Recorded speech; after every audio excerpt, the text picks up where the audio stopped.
Short review of SIG 17 by New Galaxy. So, ito yun. Dalawang magazine yung kasama sa package namin dito sa Hydro Blasters Manila. This is priced at 9,000 kapag dito sa showroom namin bibilhin. Pero mas mahal sa Lazada due to taxes and fees. So, tinry lang namin kung papasok siya dito sa Glock kit. Kasi to originally Lancer ata yung tawag. Lancer kit na for Glock. Pero, pwede naman siya dito. So, kasya naman. As you can see here. Yan.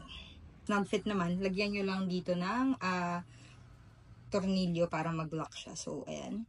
Tapos, ito nga pala, metal pala yung slide nito guys. Pero the rest of the body is nylon. Tapos, dito sa dulo, threaded na siya. 14mm. So, pwede nyo na tong diretsong lagyan ng mga suppressor or kagaya nito, tracer. Pwede na. Diretso na. Kasi usually yung mga pistol, 9mm yata if I'm not mistaken. Tapos, sa loob yung thread. So, ito sa labas.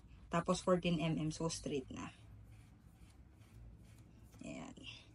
Tapos, pakita ko sa inyo yung fire test.